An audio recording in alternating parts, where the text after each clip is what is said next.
지난 10월 20일 넷플릭스 직원들이 트랜스 립스 매럴이라고 적힌 팻말을 들고 대규모 시위를 했어. 이 문구는 한국어로 트랜스젠더의 삶도 중요하다라는 뜻인데 넷플릭스 직원이 어쩌다 이런 팻말을 들고 시위를 하게 된 걸까? 사건의 시작은 넷플릭스에 올라온 스페셜 시리즈 더 클로저야. 이 컨텐츠는 공개 이후 미국 인기 컨텐츠 10위권에 들었지만 곧바로 트랜스젠더 혐오 논란에 휩싸였어. 더 클로저에 출연한 스탠드업 코미디언 데이브 샤펠이 트랜스젠더 혐오 발언을 했다는 거야. 데이브 샤펠은 에미상과 그래미상을 받았을 만큼 미국 내에서 가장 핫한 스탠드업 코미디언이야. 그가 대체 뭐라고 했길래 대규모 파업까지 일어났을까? 데이브 샤펠은 자신을 트랜스젠더를 배제하는 급진 페미니스트인 터프라고 소개하면서 성 정체성은 타고난 것으로 바뀔 수 없다. 성 전환은 검은 가면을 쓰고 있는 것이나 마찬가지다 라고 발언했어.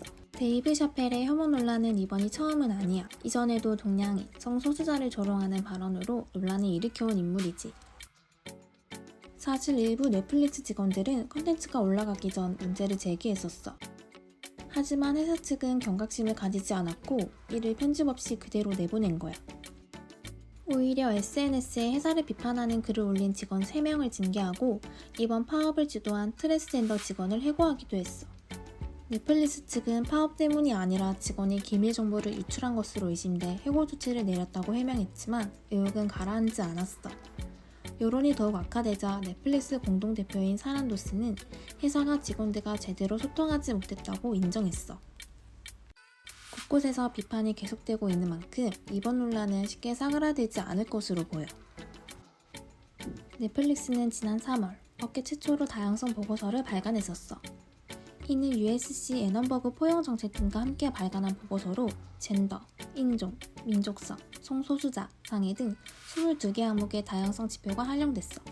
이를 바탕으로 2018년에서 2019년 동안 넷플릭스가 미국에서 공개한 영화 126편과 TV 시리즈 180편의 출연진과 감독, 작가 등의 신제작 인력의 구성을 분석했지.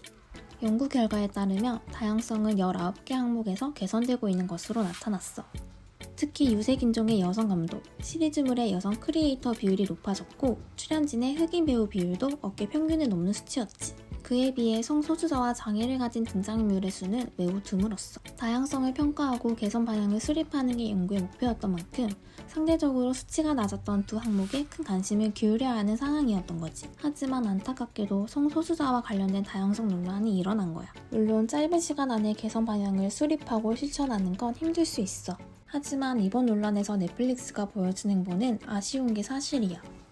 넷플릭스의 영향력이 커지고 있는 만큼 컨텐츠 질과 관련된 비판을 피할 수는 없는 것으로 보여. 그래도 본인들의 잘못을 인정한 만큼 앞으로는 더욱 책임감 있는 모습을 보여주길 기대해보자. 오늘 살펴본 넷플릭스 파업 사태, 다들 어땠어? 마지막으로 2가지 질문을 하려고 해. 첫 번째, 하면서 컨텐츠가 실제 세계에 해를 끼치지 않는다는 사란도스의 말, 다들 어떻게 생각해? 두 번째, 넷플릭스가 발간한 다양성 리포트, 실제로 컨텐츠를 소비하면서 느껴진 적 있어?